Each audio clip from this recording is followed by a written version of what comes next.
Muy bien, buenos días, buenas noches para todos, bienvenidos a esta clase de Biblia en este miércoles, hoy es 29 de abril del año 2020. Nos ponemos en la presencia de Dios, en el nombre del Padre, del Hijo y del Espíritu Santo. Amén.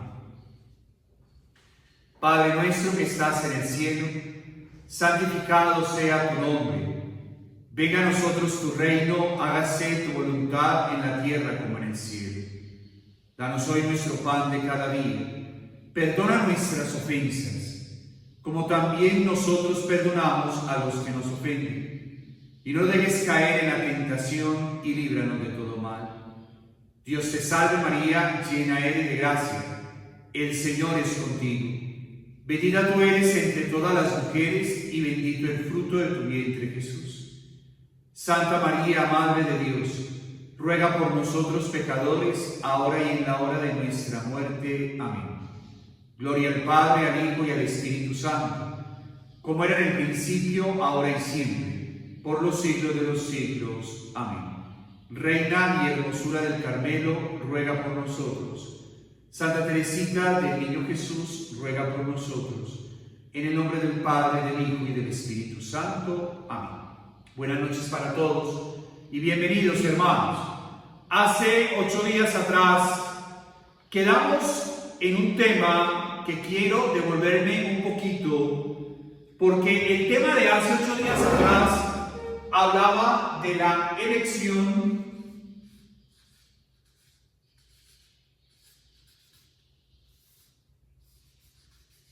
de aquel que necesitaba cubrirse por la muerte de Judas. Y esa elección cayó en Matías. Y quisiera hablar con ustedes porque Pedro, cuando empieza la introducción de la elección del que va a reemplazar a Judas, dice lo siguiente: conviene pues que de entre los hombres que anduvieron con nosotros todo el tiempo, escuchen, el que van a elegir es una persona que estuvo con ellos durante todo el tiempo, que el Señor Jesús convivió con nosotros, es decir, alguien que convivió con ellos, también conoció a Jesús de primera mano, a partir del bautismo de Juan hasta el día en que nos fue llevado. Uno de ellos sea constituido testigos como nosotros de su resurrección. Es decir, para que aparezca Matías en el escenario y empiece a ser parte del grupo de los 12, las condiciones, además de lo que hablábamos hace 8 días, es que fuera alguien que fuera testigo. Y es importante este tema, antes de seguir adelante en los Hechos de los Apóstoles, porque ser testigo no es el que le cuentan cosas de Jesús, sino el que tiene una experiencia personal con el Señor. ¿Eso qué significa? Que cuando Matías es elegido, es una persona que ha tenido una experiencia personal con Dios, y tener una experiencia personal con Dios es una persona que es testigo de esa experiencia, no un testigo ajeno o un testigo hacia afuera, sino una persona que ha tenido la experiencia personal con Dios. ¿Por qué es tan importante esto, hermanos? ¿Y por qué, gloria a Dios, nos devolvemos un poquitico? Porque es muy diferente cuando uno escucha lo que Dios hace en las demás personas. Es muy distinto cuando uno cuenta lo que hizo Dios en los demás. Es muy diferente cuando uno cuenta lo que Dios ha hecho en mi vida. Es totalmente distinto. Porque de alguna manera, cuando uno cuenta lo que ha hecho en los demás, esa persona no es testigo de la presencia y la misericordia de Dios. ¿Por qué? Porque está contando lo que Dios hace en los demás.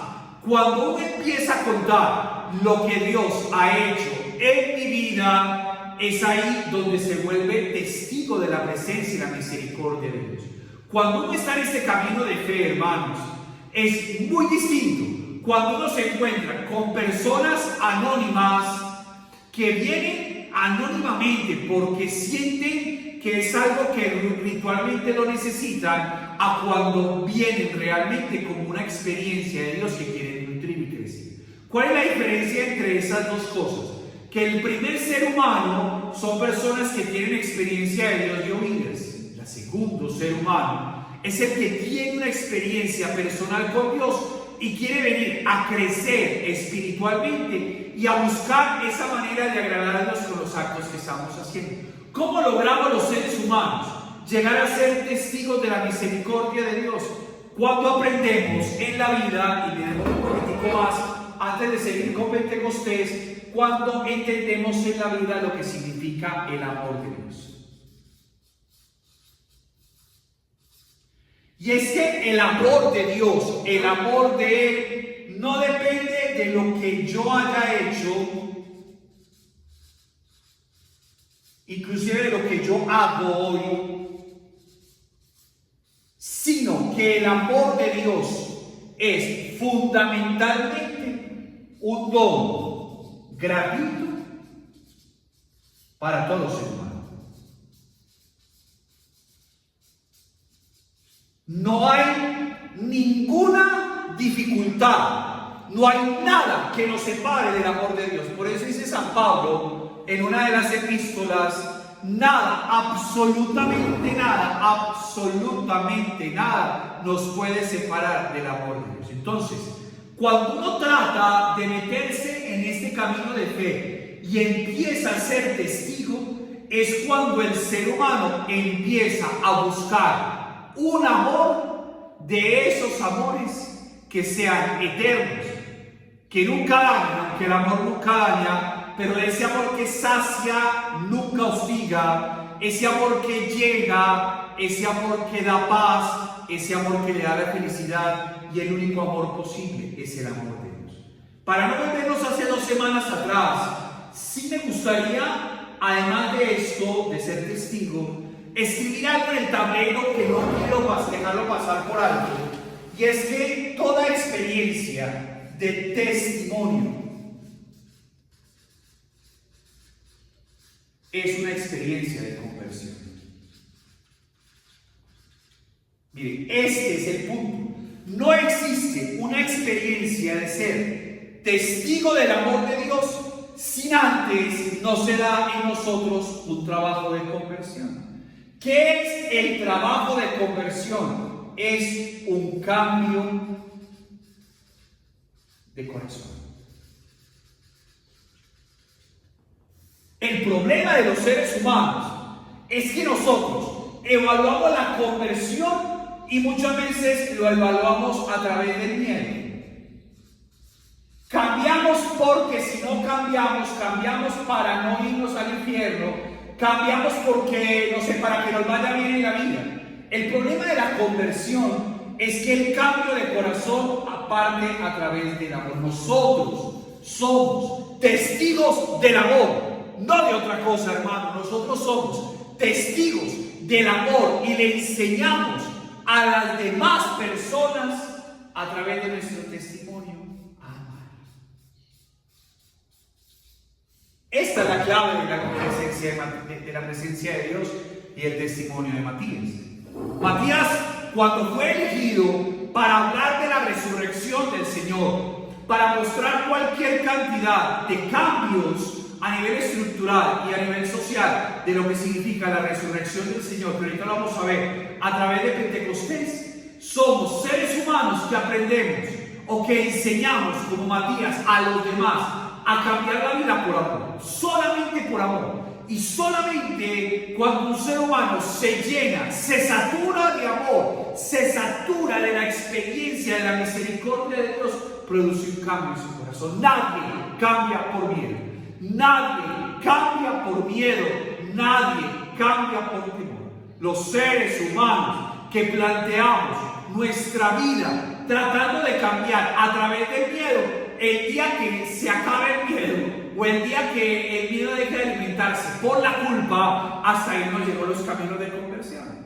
Cuando uno quiere cambiar su vida, porque uno siente que quiere ser una mejor persona, uno lo único que necesita en la vida es aprender a amar. Amar a la manera de Dios, que es la clave de nuestro camino de santidad. Amar a la manera de Dios, es decir, amar incondicionalmente, aprender a amar a la humanidad, aprender a respetar a los demás a la manera de Dios. Entonces él es testigo de la misericordia y el amor de Dios, Matías, porque vio todo lo que es la enseñanza de Jesús, y la enseñanza de Jesús es amar. Es más, créalo de corazón, que cuando uno mira en los relatos, y más ahora en este tiempo de Pascua, las curaciones, las liberaciones, las conversiones, que uno va viendo que Pedro, Pablo, Esteban, que estamos hablando esta semana de él, aparece todo lo que significa esos fenómenos extraordinarios.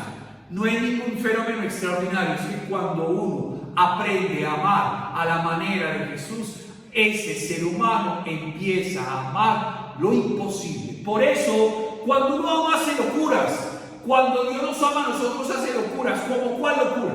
Levantar a una persona que está enferma, sanar a una persona, ayudarle a un ser humano, o acompañar a una persona que está pasando la mano. El ser humano hace locuras cuando aprende a entender lo que significa amar a la manera de Dios. Entonces, Matías, este personaje que se adhiere al grupo de los apóstoles, que empieza a formar parte de los apóstoles, tiene que tener una experiencia de testigo de la misericordia de Dios.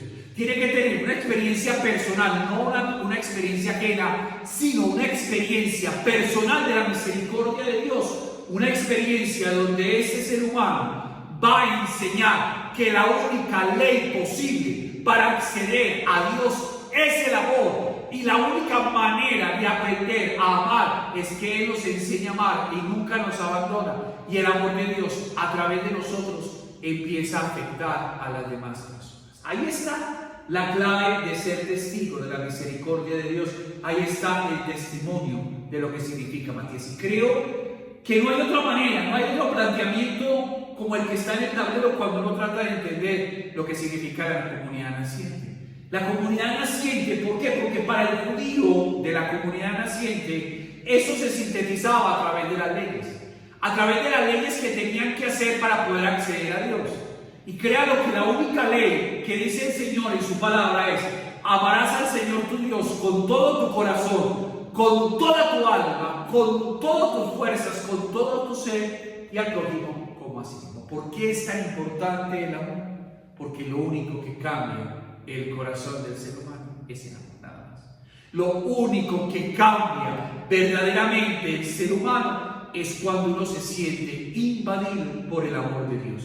Y invadido del amor de Dios a través de lo que uno puede amar a las demás personas. Entonces quería dar esta introducción porque me parece que es importante, porque entre las múltiples cosas de crecimiento espiritual que los apóstoles nos van a enseñar a través de los hechos, tiene que ver también con que a nivel del amor aparece lo que viene enseguida en el capítulo siguiente, que es el capítulo 2, que tiene que ver con Pentecostés. Entonces, después de la lección de Matías, vamos capítulo 2, versículo 1, y tiene que ver con lo que nos estamos preparando litúrgicamente en este tiempo.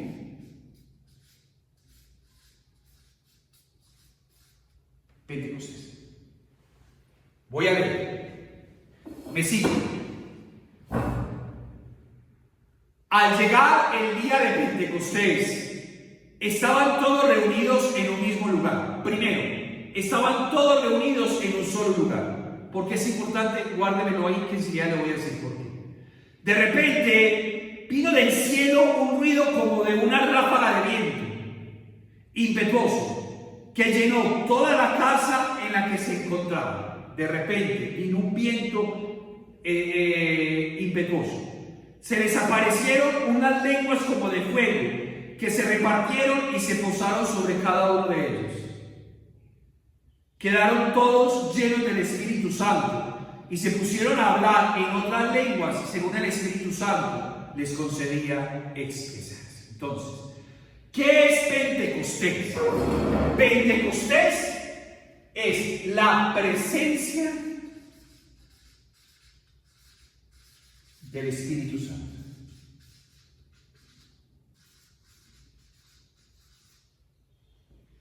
Cuando uno está hablando del Espíritu Santo, uno tiene que hablar de la Santísima Trinidad. Escúcheme con atención.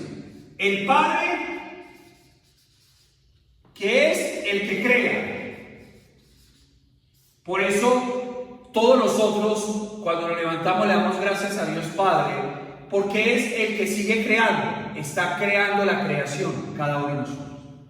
El Hijo, que redime. Es decir, que perdona. Y el Espíritu Santo, que santifica. Aquí está. ¿Qué es la presencia del Espíritu Santo sobre los apóstoles?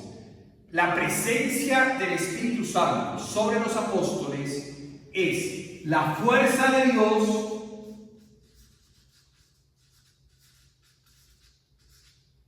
que nos llama a la santidad. Aquí me voy a detener. ¿Por qué? Porque ¿qué es la santidad? La santidad es la capacidad que tiene el ser humano, el hombre o la mujer, pero lo pongo como hombre, de tener la posibilidad de enamorarse de Dios.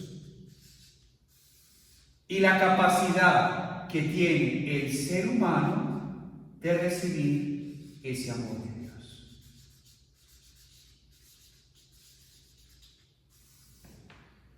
Por eso, quiero que me escuche, hermanos, cuando uno considera a alguien en camino de santidad, es una persona que a través de su vida y de la presencia que tiene de Dios, es capaz de transparentar a Dios a las demás personas. Es decir, es capaz de dejar que Dios sea Dios en ese ser humano. Dios sea Dios en ese ser humano. ¿Por qué es tan importante la santidad, hermanos? La santidad no consiste en que uno voltee los ojos al cielo, hermanos. La santidad no consiste en que uno encuentre personas que se privan de cosas, hermanos. No. La santidad consiste en la capacidad que yo tengo de transparentar el amor de Dios hacia las demás personas. Entre más soy capaz, a través de mi miseria y a través de mi vida espiritual, de que las demás personas se afecten de la presencia de Dios en la vida de los demás a través de uno, ese ser humano es el camino de santidad. Porque nosotros entendemos que el santo, o el que nosotros llamamos santo, es el que sufrió toda la vida, el que tiene cualquier cantidad de carencias, el que fue capaz de ser feliz en medio de las pruebas.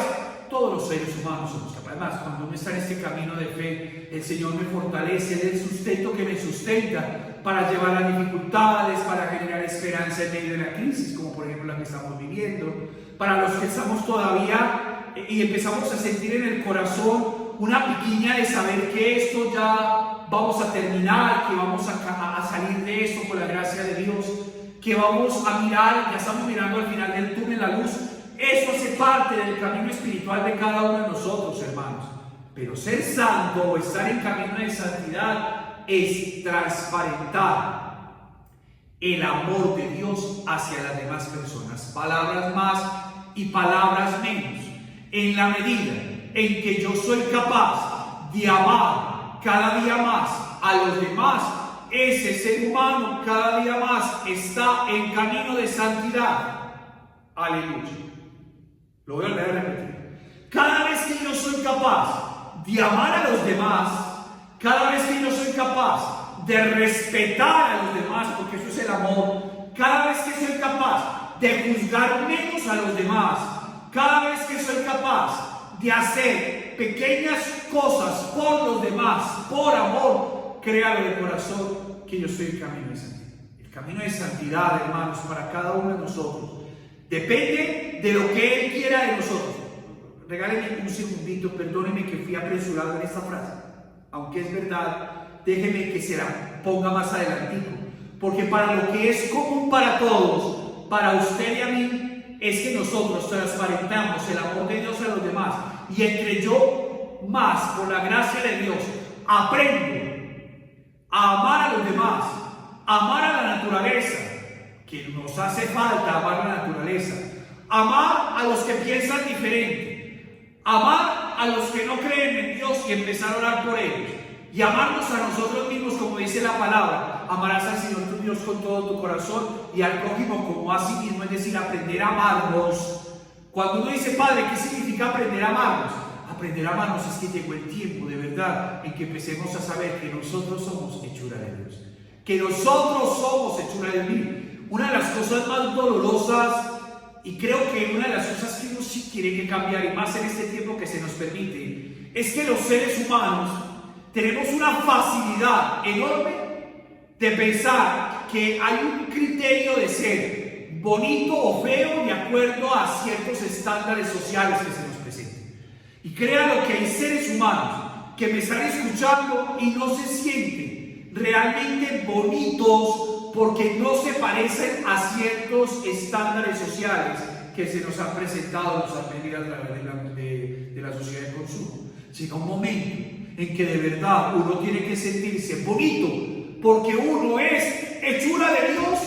Y créanlo que cuando uno empieza a amarse, cuando uno empieza no a castigarse, sino a abrazar sus miserias, Santa Isabel de la Trinidad lo dice, abraza tus miserias para que Dios muestre en ellas su misericordia. Imagínense lo que significa aprender a amarnos. Aprender a amarnos es reconocer quién soy, abrazar mis miserias, sabiendo que cuando abrazo cada una de las miserias, Dios muestra en ellas su misericordia y me hace aceptar tal como soy, hermanos. Qué rico que en este tiempo aprendiéramos a transparentar un poco más el amor de Dios. Lo dije la semana pasada o antepasada, que Santa Teresita hacía pequeñas cosas como actos de amor a Dios. Eso significa que ella lo único que hacía era o lavaba la loza de la comunidad, lo hacía con todo el amor de su corazón. Así existiera o hubiera cualquier cantidad de trastos y de ollas, lo hacía con todo el amor, simple y llanamente porque lo estaba haciendo por la comunidad y por el amor de Dios. Cuando tendía una cama, ella lo hacía por amor, no tenía que hacer expresiones elaboradas para que las monjas se dieran cuenta que estaba haciendo pequeños actos de amor, porque la palabra es clara: lo que haga su mano derecha no tiene que darse cuenta de la mano izquierda. Es decir, cuando yo hago una obra de misericordia no tengo que tomar una foto por el Face o subirlo en Instagram. Me parece que ahí hay mucho más vanidad y ego que humildad y ganas de amar. Cuando yo hago algo por alguien en la intimidad, lo hago porque sé que hay un Dios que me escucha en el silencio, y el Dios que me escucha en el silencio me lo recompensará. Si uno pudiera volver a leer la lectura del miércoles de ceniza, esa lectura es clave para nuestro crecimiento espiritual. Cuando yo hago limosna, yo no voy tocando la trompeta diciéndole a todo el mundo: mire, hice esta ofrenda, ayudé a estos pobres, le ayudé a mi mamá, le ayudé a mi mamá, mire, subo por el Face para que le den like. No, ya mereció su recompensa. Cuando yo hago algo, lo hago en secreto, porque mi Padre que está en lo secreto me lo recompensa.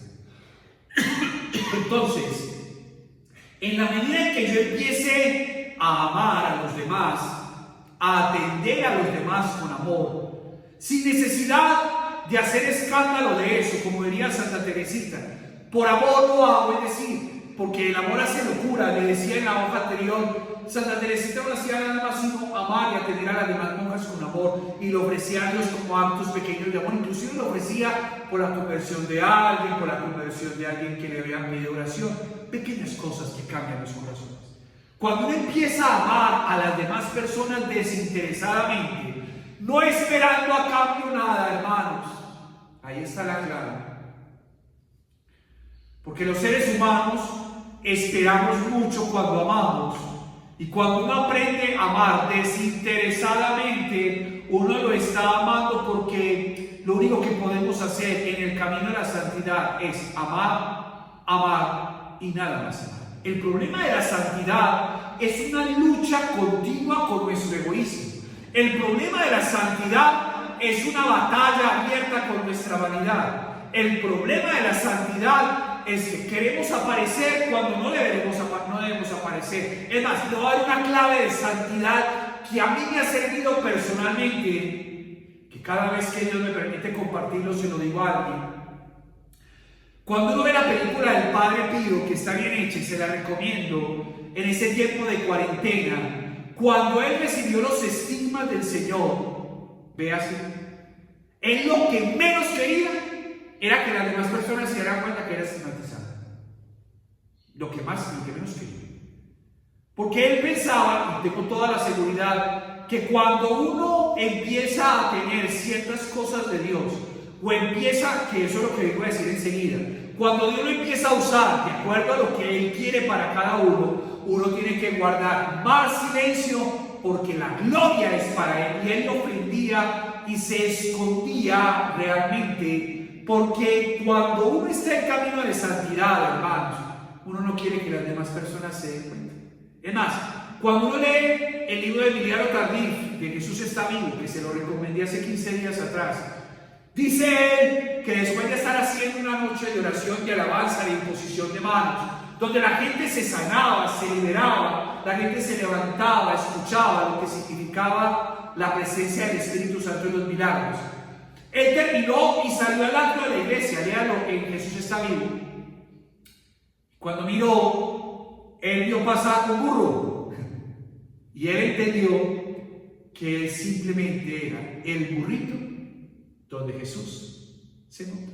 Es más, cuando uno se apropia de la gloria de Dios, pensando que uno es el que hace todo, hermanos, ahí ya no estamos por camino de santidad, ahí estamos por camino de egoísmo, pintándolo en santidad. El camino de santidad es aprender lentamente a amar a los demás, a transparentar el amor de Dios hacia los demás, aprender a ser generosos con los demás, a nuestro Padre que ve en lo secreto, porque nuestro Padre que ve en lo secreto te lo recompensará. Por eso en ese tiempo de cuarentena, cuando yo le ayude a alguien o alguien me ayude a mí por la razón que sea, yo no tengo que subir a las redes sociales una foto de ayuda. Mi Padre que ve en lo secreto. Cuando yo le dé un mercado a alguien o le ayude a alguien, yo no tengo que llamar a todo el mundo a decir, bien, hoy hice una obra de caridad. ¿Por qué? Otra cosa es que yo invite a los demás a hacer obras de caridad, porque eso es lo que hace posible que yo empiece a transparentar el amor de Dios. Entonces, para todos los seres humanos, aprender a transparentar el amor de Dios, aprender a ayudar a las demás personas, aprender a entregarnos a las demás personas, aprender a dejar a Dios ser Dios en nosotros es común y básico para todos los seres humanos. Claro, ahora, depende, y ahí lo dice en el texto, que Pentecostés le entregaba el Espíritu Santo con rayos de fuego a cada persona de acuerdo a lo que llama acá la voluntad de Dios. Ahí está. Si en este caso, es dejar a Dios ser Dios en nosotros, que nos corresponde a todos, la voluntad de Dios es entender qué es lo que Dios quiere de mí. ¿Qué Él quiere de mí? ¿Por qué? Porque de acuerdo a lo que Él quiera de mí y de acuerdo a lo que Él haya designado para mí, Él me regala dones y carismas diferentes para que nosotros, a través de esos dones y carismas diferentes, hagamos lo mismo, pero más especializado. Es decir, cuando uno transparenta el amor de Dios, hermanos, hacia las demás personas, lo básico y lo que todos los seres humanos tenemos que hacer es aprender a amar. Amar a los demás en las pequeñas cosas, amar en lo poco o mucho que yo pueda hacer por mi casa, aprender a hacer las cosas sin renegar, con generosidad, sin decirle a hoy abre la loza, dígame aleluya y tráigame un postre, no, porque si lo hizo por el Señor que está en los secretos te lo recompensa. Eso nos toca a todos. Pero de acuerdo a lo que Él tenga designado para nosotros, hermanos, para usted y para mí, de acuerdo a lo que Él nos haya elegido a nosotros, nos da carismas específicos, puntuales, que hacen que el camino o lo que Él quiera para que las demás personas empiecen a creer más en Dios, Él lo va especificando de acuerdo a su voluntad en cada uno de nosotros. Eso es muy sencillo. O sea, no todos están llamados a la predicación, no todos están llamados a hablar, por ejemplo, como en el caso que yo estoy haciendo, lo estoy haciendo porque Él me llamó a través de mi ministerio sacerdotal a evangelizar. Ese es mi camino. Tal vez el que me está escuchando, la que me está escuchando, es animadora de grupos de oración y te llamó a hacer eso. Y si te llama para algo, Él te da algunas cosas específicas para eso. Pero no se le olvide que es Él. No se le olvide que es Él el que lo hace. No somos nosotros, hermanos. Porque una cosa sí es cierta, hermanos. El día que yo empiece a apropiarme de las cosas de Dios para mi provecho, porque pienso que es para mí o pienso que soy yo, ahí el Espíritu Santo me va a pegar un regaño y decirme pilas. No somos nosotros. La gloria siempre es para Él. Entonces, de acuerdo a la voluntad de Dios, de acuerdo a la voluntad de Dios, de acuerdo a lo que Dios tenga para cada uno de nosotros, Él nos da carismas. Yo conozco personas que tienen una capacidad inherente de dar consejos. Conozco seres humanos que usted me está escuchando, es capaz de escuchar con amor los problemas de los demás y no asustarse. Yo conozco personas que tienen el don de aprender a, de hablarle a las demás personas de tal manera que le conmueva el corazón. O simplemente conozco seres humanos que la intimidad de su vida le ayudan a los demás. Entonces, depende de lo que Él tenga y además de eso, depende de los dones y los carismas y los talentos que usted y yo tengamos, hermanos. Él los usa todos para el servicio de la evangelización. Por eso, en la medida en que yo dejo a Dios actuar más en mí, yo tengo que presentarle a Dios mis carismas, mis talentos, mis cualidades, y Él utiliza lo que Él mismo me ha dado, que son capacidades y dones específicos en mi vida, para que lo pongamos al servicio de la evangelización. ¿Qué es el servicio de la evangelización? El servicio de que las demás personas se sientan amadas por Dios. Voy a seguir.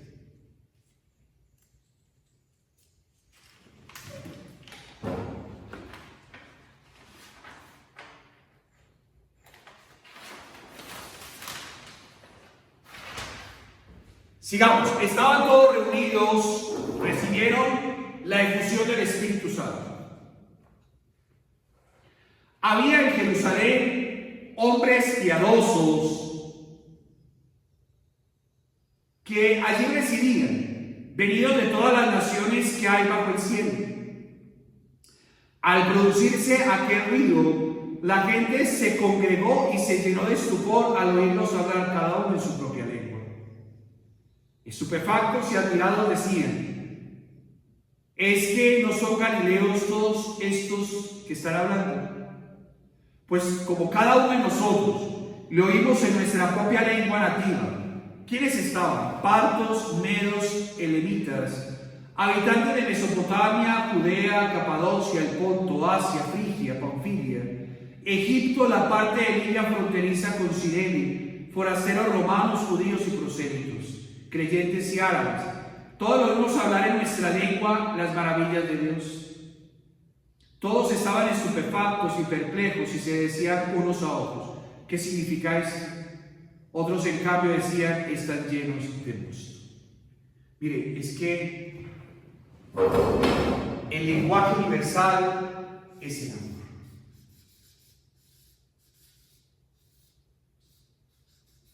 No importa nuestro dialecto o si hablamos un idioma o una lengua diferente. Porque cuando uno siente que hay alguien que ama, uno siente que ese ser humano está transparentando a Dios. Se lo explico en el nombre de Dios. Cualquier ser humano, hermanos, que respete al otro, cualquier ser humano que haga algo por alguien, cualquier ser humano que esté pendiente del otro, es un ser humano que habla el lenguaje del amor. Ahora, existe un don que es el don de lenguas, que eso lo voy a tocar más adelantico, si ustedes me permiten, más adelante cuando empecemos a mirar qué es el don de lenguas muy específico de la renovación. Pero dejémoslo para otro momentico, no lo voy a tocar ahora porque quiero basarme más en esto, que de aquí sale esto, hermanos. O sea, cuando uno ama tiene un lenguaje propio. Y además, cuando uno ama, el Señor se manifiesta de todas las maneras posibles. Él es generoso para todos los demás.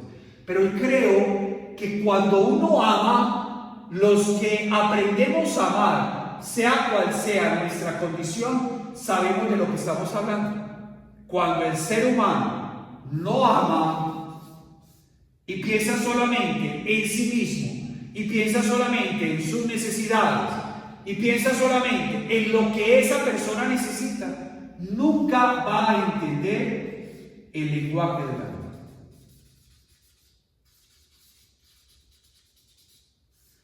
¿Por qué? Porque el lenguaje del amor se entiende amando.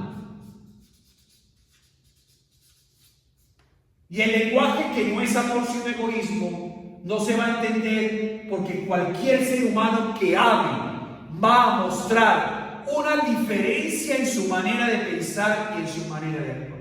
El que solamente piensa en sí mismo, el que en este tiempo de cuarentena piensa que solamente tiene que preocuparse por él, que no importa a los demás, que él tiene que sobrevivir, pero no le importa a los demás, nunca va a entender lo que significa amando a los demás. Porque cuando uno ama a los demás tiene un lenguaje muy común. El que ama, o sea, el que ama sale de sí mismo y se pone al servicio. El que ama o el que está amando se entiende de la manera como sirve a otro. Y va aprendiendo lentamente que sirviendo tiene que aprender a entender y a comprender a las demás personas. Porque miren, hermanos, cuando uno ama o cuando uno aprende a amar a la manera de Dios y a transparentar a los demás, uno no empieza a mirar a quién voy a amar y a quién no voy a amar. Si es precisamente el amor que no tiene distinción, uno ama a los demás, uno se entrega a los demás, uno aprende a amar a los demás. El Señor amaba a los pobres, a las prostitutas, a los que estaban alejados de Él, a los que no creían en Dios, a los samaritanos. Es decir, cuando uno está más pendiente de, a ver, ¿a quién me gusta a mí amar? ¿Cómo voy a aprender a amar a los demás? Créalo del corazón que uno se está perdiendo lo que significa el lenguaje propio del amor. Porque el lenguaje propio del amor es amando. Amando, no pensando a quién voy a amar y a quién no voy a amar, sino amando a todos los demás. Déjenme esto para después, cuando empecemos a hablar de los diferentes carismas. Pedro le habla a la gente, estamos en el 14. Entonces Pedro, presentándose con los 11, es el primer testigo de la resurrección del Señor. Ya después de Pentecostés, que es la fuerza que nos saca a uno hacia adelante, es la fuerza donde Dios lo saca a los demás. Imagínense Pedro, yo me pongo a imaginar, Pedro era por naturaleza un pescador, un trabajo común y corriente. Era un hombre que se encargaba de pescar. Pero cuando uno pesca, hermanos, lo único que tiene que hacer en la vida es tener la fuerza necesaria para pescar, la inteligencia para saber por dónde tiene que pescar y la fuerza para sacar las redes y tal vez venderlo. No había nada más. O sea, esa persona tenía que hacer, esas eran las cualidades del pescador. Imagínense este hombre, Pedro, que después llega el Señor, que se le encuentra en la villa de la obediencia, que el Señor le dice, Pedrito, te amo, ya olvídate de esto. Imagínense ese hombre ya se levanta, me encanta entender eso, que pasa de pescador, un trabajo común y corriente, valorado común y corriente, y lo pone al frente a hablar. Es que cuando Dios tiene algo para nosotros, Él nos capacita, ¿sabe? Uno solamente tiene que dejarse y el Señor lo va llevando a uno. Eso es lo más bello de todo eso.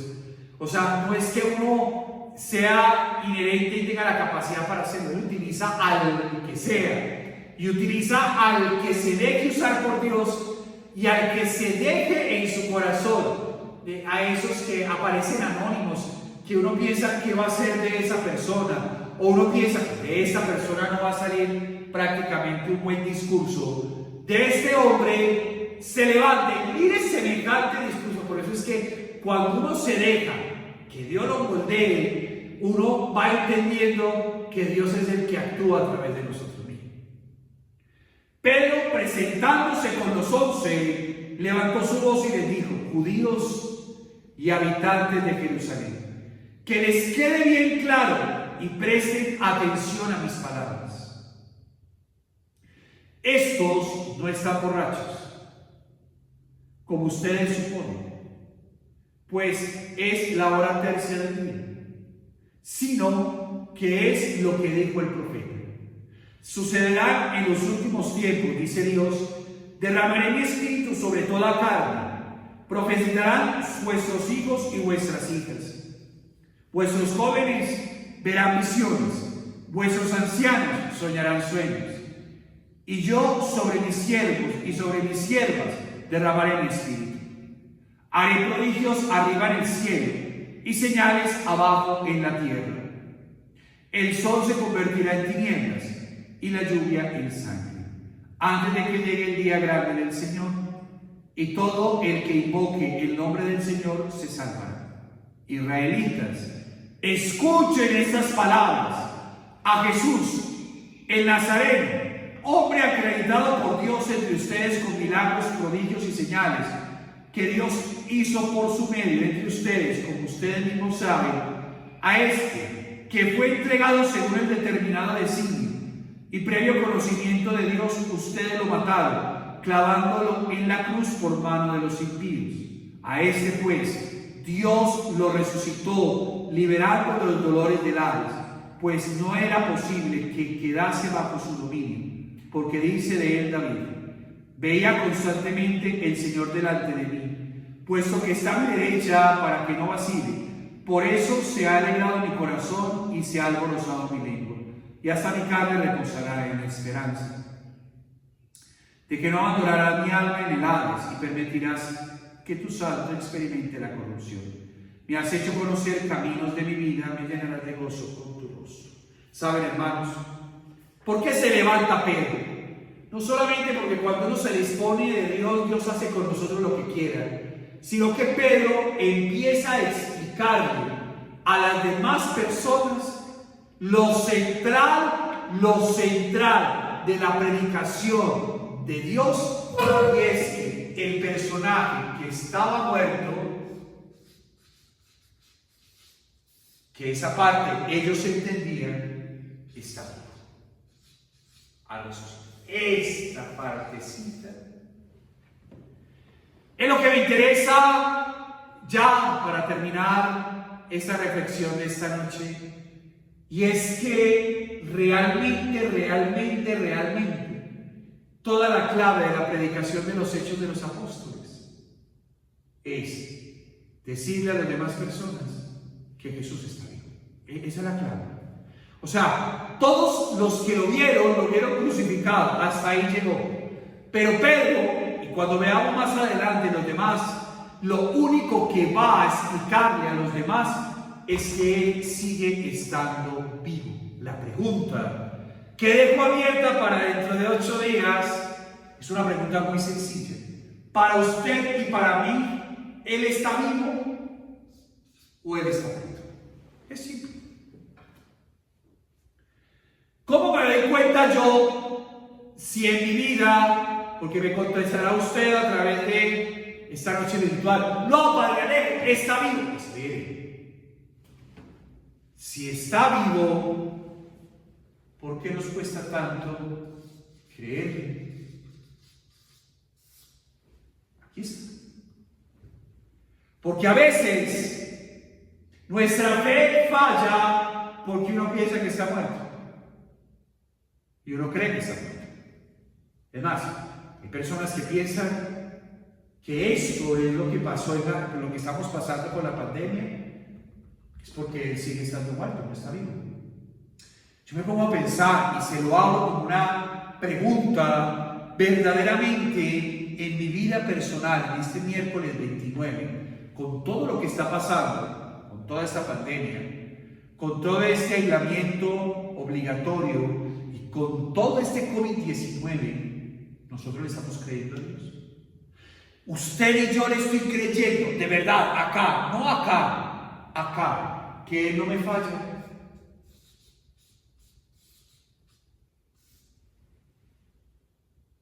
Y si es eso, pregunto, entonces, ¿por qué estamos tan angustiados? ¿Por qué? O sea, yo me pregunto, si estuviera muerto uno entendería. Sí, está muerto y es fácil.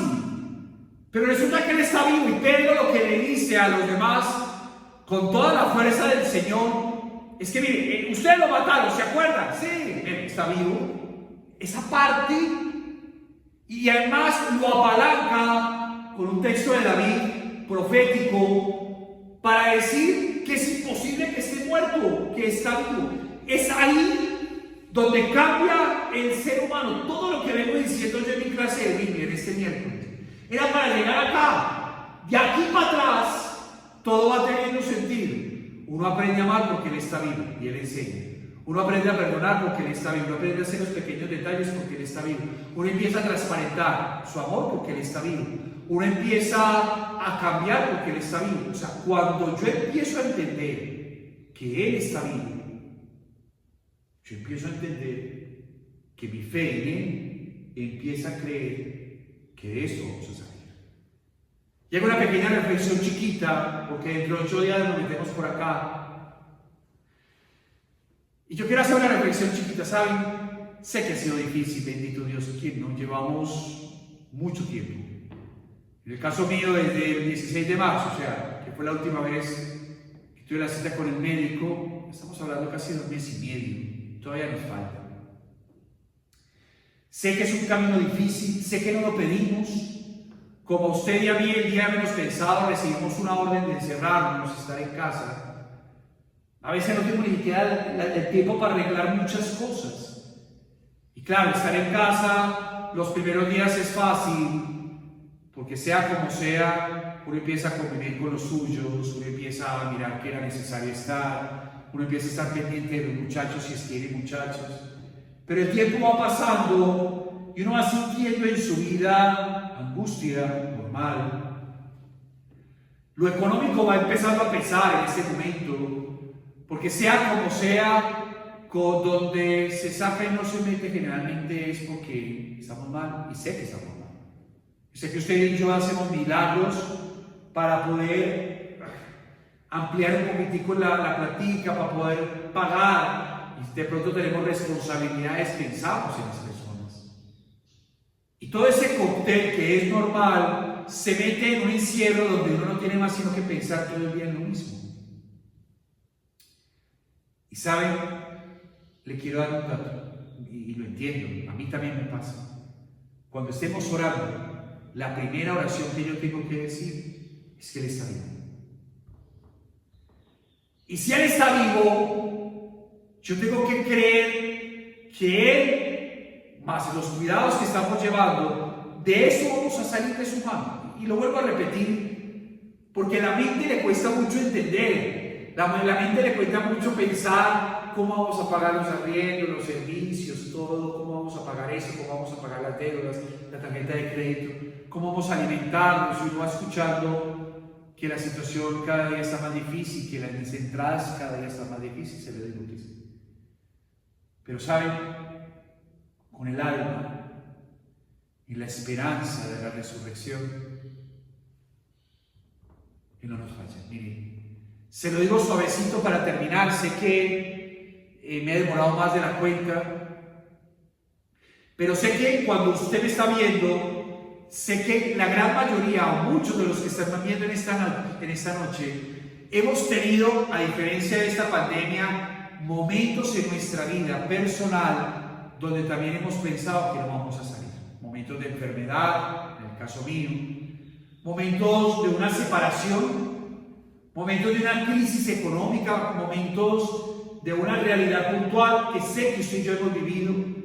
Sé que a muchos de los que nos están viendo esta noche también nos ha tocado recibir la noticia de que estamos enfermos, de que no hay cura, lo que sea. Cómo Dios nos fue levantando a través de la fe y no nos falló y ahorita estamos recuperados. Sé que hay muchos que me están viendo que les tocó una separación horrible. Nunca pensaron que se iban a reír de eso y ahorita se están viendo. Sé que hay personas que me están mirando porque se les murió el marido o la esposa o algún hijo y pensaron, de ese dolor no me voy a levantar jamás, y ahora está, no sé, mirándome mientras está cocinando y me está escuchando diciendo, sí padre, yo también lo pensé, pensé que de esta quiebra económica no me iba a levantar, de esta separación no me iba a recuperar, de esta enfermedad no me iba a sanar, y ahora somos testigos de él, yo y muchos. Ahora, cuando uno habla con alguien y dice, padre, mire, yo también pasé por lo mismo, me tocó pasar por esta situación y el Señor me sanó. Pero cuando estábamos pasando, uno a veces dudaba y decía, ¿cuándo será? Y las lágrimas que derramamos y oramos incansablemente hasta que el milagro se hizo. Y eso mismo nos va a pasar ahorita. Porque tal vez a todos nos está pasando esto. Cuando le hablo lo anterior, son personas muy puntuales, con una separación, tal vez usted está bien, o no tiene nadie, o no tuvo una enfermedad, o eso no se está aliviado, una quiebra económica y usted está bien, pero a esta nos tocó a todos los seres humanos. Y cuando uno le dice a todos los seres humanos, y usted no sabe, o nunca sabe, o piensa que no sabe qué es levantarse en medio de las cenizas de la vida, yo tengo que decirle por mi testimonio, el testimonio de todos los que estamos esta noche en el grupo de Biblia, de esto nos vamos a reír. Claro que sí. Que saldremos de eso, que nos abrazaremos, ¿saben? Claro. Que la economía se va a mejorar, claro que sí. Que tendremos la posibilidad enorme de pagar nuestras deudas, claro que lo vamos a hacer. Que vamos a aprender, claro que sí. Que nos vamos a tomar un café, seguramente. Que si vamos a amar, nos vamos a reír, nos vamos a abrazar. Aquí en Monticello te esperaré. O a donde Dios me mande también te esperaré a visitarte, tal vez en Cali o en Bogotá, los que nos están viendo. Padre, yo vivo en Escocia, usted vendría con mucho gusto, te iría a visitar. Yo vivo en España, claro, yo sí quiero ir por ese abrazo en España. No, es simplemente para que nos riamos un rato y al final miraremos esto y diremos, para Dios nada es imposible. Él nunca nos falla, porque Él está vivo. ¿Vale? Terminamos, qué pena que me haya demorado más.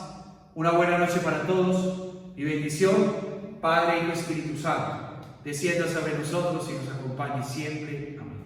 De esto nos vamos a reír con la ayuda de la gracia de Dios.